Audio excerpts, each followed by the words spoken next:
diamnya orang yang sudah mengenal Tuhan, dia diam di dalam paham, dia diam di dalam kesadaran, sadar bahwa yang ada, yang wujud, yang nampak, yang berkuasa, yang nyata ialah Allah Subhanahu wa ta'ala melalui zat dan sifatnya.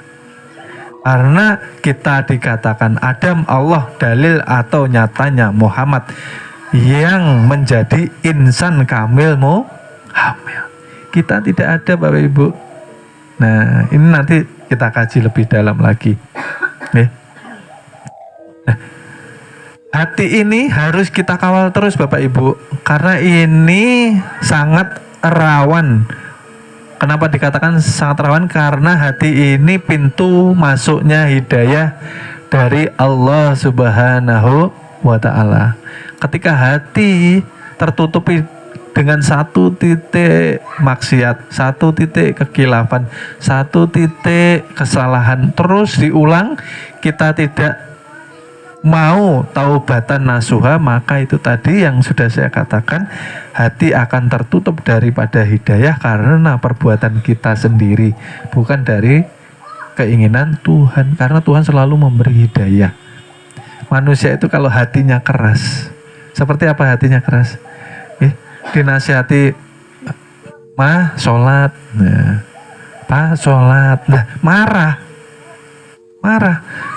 itulah dikatakan hati sedang gelap, hatinya sedang keras, karena tidak bisa menerima nasihat untuk keselamatan dirinya masing-masing. Dinasihati sholat, ayo sholat, marah, karena tertutup dengan banyaknya noda maksiat. Nah, ini sangat berbahaya, Bapak Ibu. Kalau ketika ruh meninggalkan jasad, ketika sampai kepada hari perjanjian, hati masih kotor, tidak bisa menerima hidayah Tuhan, maka ketika ruh sampai kerongkongan, ruh tidak akan bisa bersaksi, tidak mampu mengenal Tuhannya. Disitulah yang dikatakan su'ul khotimah, Bapak Ibu. Disitulah dikatakan dia akan menjadi bahan bakar api neraka. Karena bahan bakar api neraka ini hanya dua, manusia dan batu saja. Batu, membatu hatinya itu yang masuk api neraka. Oleh sebab itu berbahagialah kita, berbahagialah yang diberi izin, diberi karunia, diberi kasih sayang Tuhan untuk rajin ibadah. Itu tanda Tuhan sayang dengan kita. Lalu janganlah kita merasa alim, janganlah kita merasa sombong. Di sini di perguruan murid-muridnya diajarkan belajar seperti ilmu padi. Semakin berisi, semakin paham ilmu, semakin mengenal diri, maka semakin hilang rasa keakuan diri. Oleh sebab itu di Banjar itu petuah-petuah para ulama tua yang terdahulu yang kita muliakan itu mengatakan bahwa belajar itu yang baik dan benar, sampailah belajar itu sampai membuat kita bungul. Artinya apa? Sadar sesadar-sadarnya bahwa yang pintar, yang alim, yang hebat ialah Allah Subhanahu wa ta'ala, Bapak Ibu. Kita tidak bisa sombong. Nyatanya setiap malam semua kemampuan, kecerdasan, kepintaran, sifat melihat, sifat mendengar, sifat berkalam Allah cabut, Bapak Ibu. Coba Bapak Ibu pas tidur, itu namanya bungul sudah. Coba ditanya 1 tambah 1 berapa? Nggak bisa jawab. Itu harusnya menjadi pelajaran kita. Setiap hari kita dimatikan untuk nantinya di pagi hari kita mau taubatan nasuha, masih dibangunkan, masih diberi kesempatan pada hari itu. Kita yang pertama taubat, yang kedua kita memperbaiki ibadah, dan yang ketiga kita memperbanyak amal kebaikan. Bukan hidup ini semaunya Bapak Ibu. Kalau hidup semaunya artinya tidak patuh kepada Tuhan. Kalau sudah tidak patuh artinya kita ini dikatakan, apakah engkau tidak berpikir tentang kejadian awalmu, kata Tuhan. Engkau ini dari setetes air. Dari setetes air. Kita ini loh Bapak Ibu, dari intisari bumi, setetes air aku jadikan menjadi darah. Dari darah aku jadikan segumpal daging. Lalu aku balut dengan tulang belulang. Lalu aku balut lagi dengan daging. Lalu aku sempurnakan wujud zahirmu. Kemudian aku lengkapi dengan kutiupkan ruh dari sisiku kepadamu. Setelah engkau lahir, kenapa engkau tidak mengenali diriku, kata Tuhan. Ketika tidak mengenal diri, disitulah kita rawan dikatakan menjadi penentang Tuhan. Kita rawan dikatakan durhaka kepada Tuhan. Kenapa dikatakan menentang Tuhan dan durhaka kepada Tuhan? Pada nyatanya, akhir zaman ini banyak yang mengaku Islam, akan tetapi tidak menjalankan ajaran junjungan Nabi Muhammad SAW.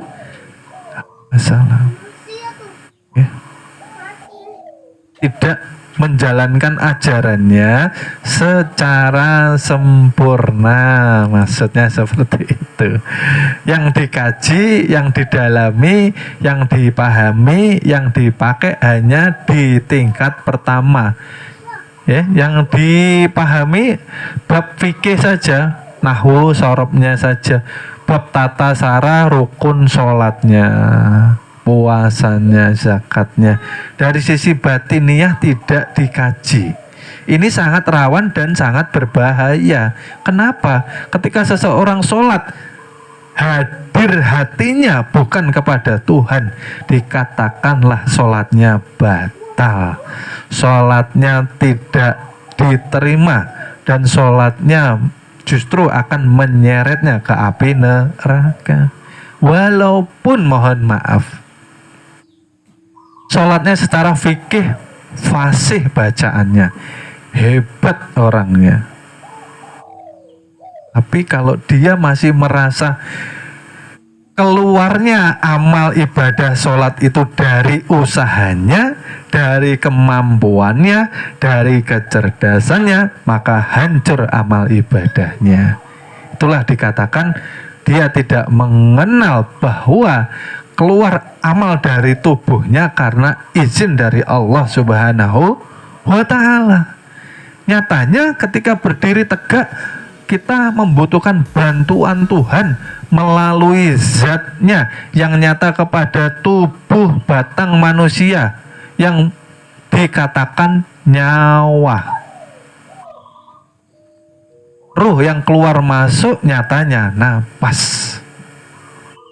Bagaimana Bapak Ibu? Harusnya seperti ini yang dikaji dan didalami, supaya ketika kita sudah belajar di pondok puluhan tahun, selesai mondok kita tidak sombong. Selesai mondok kita justru tawaduk, rendah hati, karena ilmu ini akan hangus terbakar seperti amal seseorang yang disertai dengan ujub dan sombong. Kata Rasulullah, mengambil Rasulullah api bakar lalu dinyalakan. Yang terjadi apa Bapak Ibu? Hangus, hilang, raib, semua tidak tersisa, yang sisa hanyalah lelah, capek, sia-sia. Dia tertipu dengan dirinya dan amalnya yang seakan-akan diri dan amalnya yang mampu mengerjakan ibadah itu dan telah mempunyai banyak pahalanya. Tertipu Bapak Ibu. Seperti itu tadi yang saya katakan, ketika di akhirat seseorang membawa peti amalnya masing-masing. Banyak orang mengira amalnya penuh, harapannya surganya Allah Subhanahu wa taala dengan izin mendapatkan keridhoannya beserta dari syafaatnya Kanjeng Nabi Muhammad Shallallahu alaihi wasallam. Nyatanya ketika dibuka hangus semua. Masya Allah. Ini yang harus kita kaji lebih dalam untuk kita lebih berhati-hati ibadah Bapak Ibu. Oleh sebab itu saya tadi bilang bahwa hati jangan dibiasakan menilai orang, berdiam aja. Seperti para wali itu, nah, para wali itu berdiam aja orangnya. Artinya berdiam, hatinya bersih. Ketika berdiam, hatinya suci. Ketika berdiam, hatinya ada rasa cuma satu aja, mahabbah, rindu pada Allah. Orang kalau rindu selalu menyebut namanya. Kalau rindu, karena dia merasa dekat sekali dengan kekasihnya. Karena siapa yang mengenal Tuhannya melalui makrifat, mengenal akan dirinya, itulah hakikatnya dia dikatakan Habibullah secara makrifatullah. Kalau habaib secara nasab, lah ini melalui jalur darah. Ya. Tapi yang Allah lihat, yang Allah nilai, yang Allah muliakan ialah yang dikatakan habaib dari jalur Nur Muhammad, yang hakiki secara makrifat, karena seseorang yang telah sampai kepada kekasihnya, disitulah dikatakan dia sudah dinamakan kekasihnya Allah Subhanahu wa ta'ala. Jadi alhamdulillah yang sudah mengkaji, yang sudah hadir, yang sudah istiqomah di majelis ini, mudah-mudahan termasuk sebagai Habibullah, kekasihnya Allah secara ma'rifatullah. Ya, itu tadi. Karena kenapa dikatakan kekasihnya Allah Subhanahu wa ta'ala? Karena Habibullah itulah yang mampu bertemu dan mengenal lalu menyaksikan. Disitulah lahirlah syahadat. Itulah Nur Muhammad yang sempurna pada diri junjungan Nabi besar kita Nabi Muhammad Sallallahu alaihi wasallam. Manusia yang paling sempurna, manusia yang paling mulia di muka bumi, Nabi kita Bapak Ibu. Tetapi Nabi kita menganjurkan, menekankan, mementingkan harus mengenal apa yang ada di dalam diri Nabi. Kenali wahai umatku, ada Muhammad di dalam dirimu.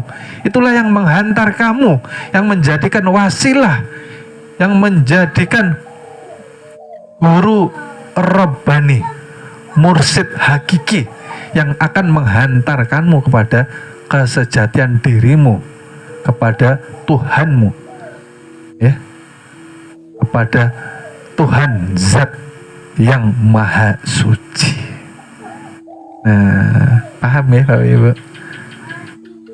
Junjungan Nabi besar kita, ilmunya ada di para kekasihnya Allah Subhanahu wa ta'ala, ya.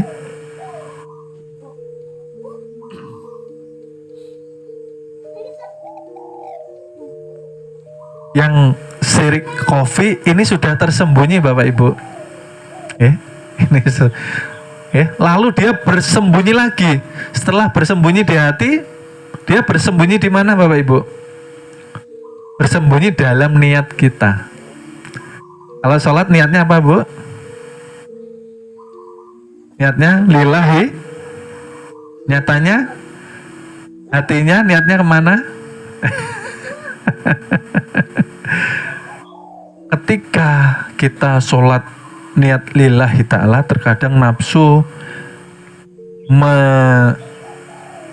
menggelincirkan, menuntun kita, menjebak kita, menipu kita supaya kita mengharapkan pahala, dan menggelincirkan kita supaya kita mengharapkan surganya Allah Subhanahu wa Ta'ala.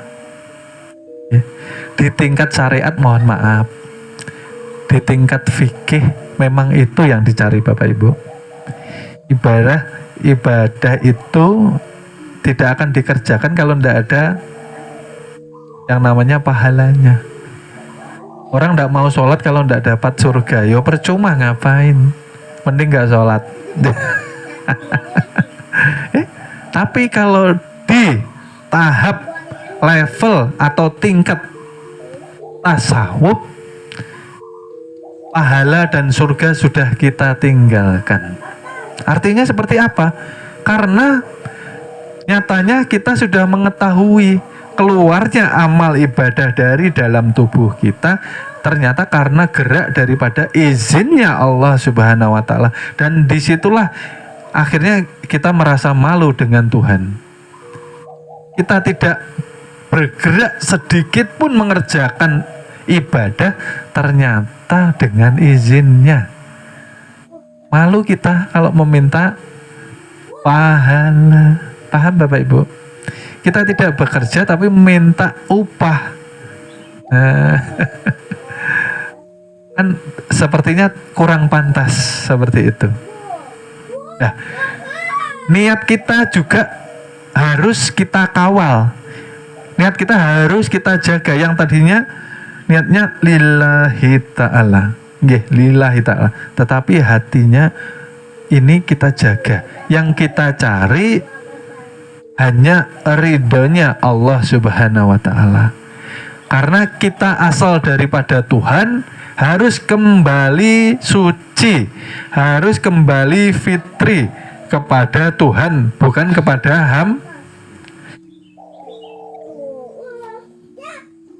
Yang tadi saya katakan di sini, pahala dan surga itu dikatakan makhluk Bapak Ibu, dikatakan hamba.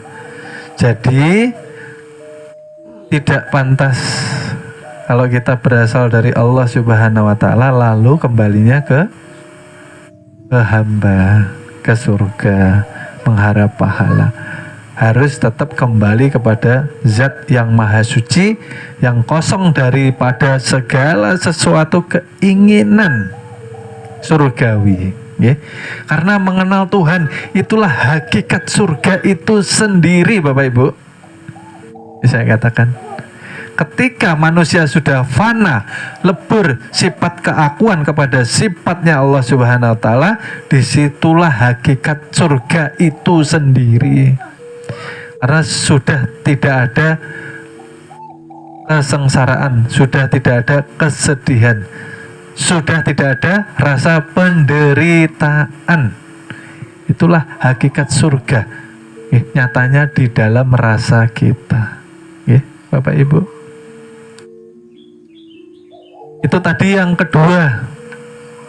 Lalu syirik dikaji dari ilmu tauhid. Tempatnya di mana Bapak Ibu?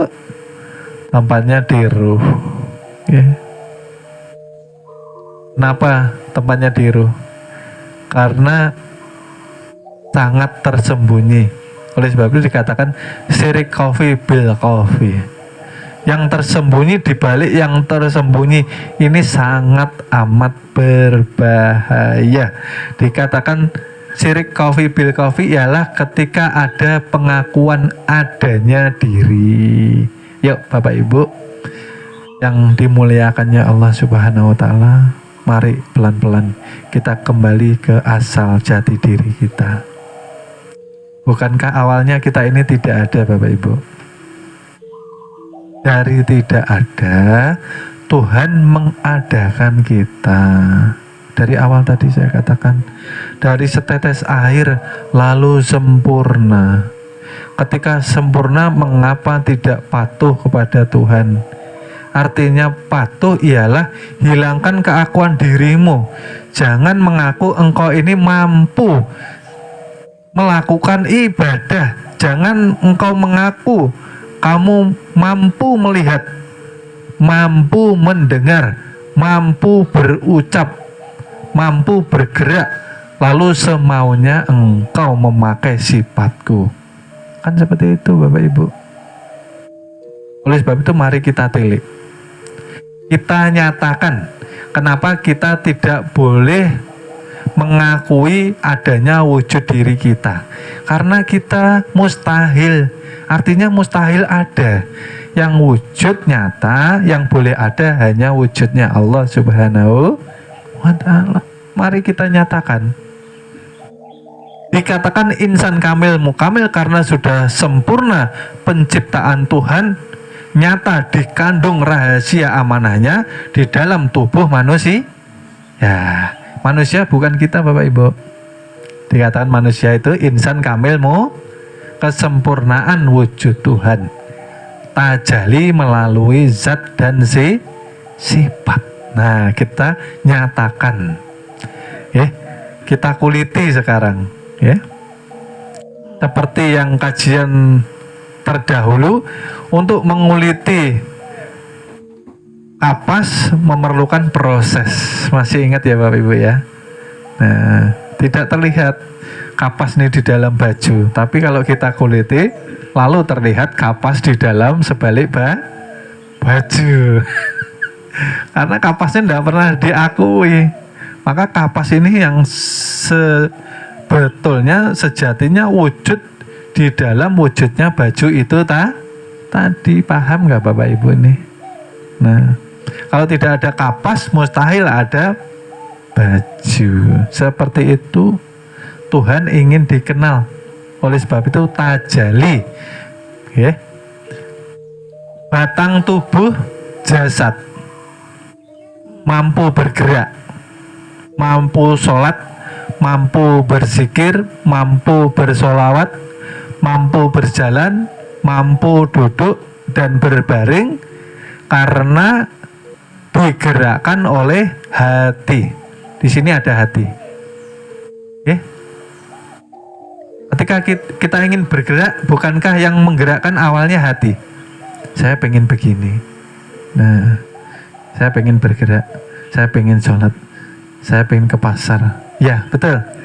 Hati dulu, baru dinyatakan lewat badan jasmani. Betul Bapak Ibu? Nah, lalu kita kupas lagi. Mampunya hati memiliki niat karena ada perintah dari rohani. Karena hati tidak akan berfungsi tanpa ruh, Bapak Ibu. Nah, ruh mampu memerintah hati karena ruh diperintah oleh Nur Muhammad. Betul kah? Nah, di dalam sebalik ruh ini ada Nur Muhammad yang berkuasa. Nah, bagaimana Nur Muhammad mampu menggerakkan ruh untuk menyuruh hati lalu menggerakkan batang tubuh jikalau Nur Muhammad tidak menerima perintah dari nurnya Allah Subhanahu? Mustahil. Paham Bapak Ibu? Pelan-pelan. Nanti saya ulangi lagi. Dan nur Allah ini mustahil juga mampu memberi kuasa ke Nur Muhammad lalu memerintah ruh, menggerakkan hati, menyatakan ke batang tubuh untuk bergerak jikalau tanpa perintah izin daripada Tuhan semesta alam. Ini yang tidak mempunyai nama Bapak Ibu. Tuhan ini kosong. Dikatakan Allah karena sudah berkalimat, sudah berlapas, karena tubuh manusia nyata sudah mempunyai zat dan Oh, zat menjadi. Mohon maaf, akan kami lanjut ke episode berikutnya. Terima kasih.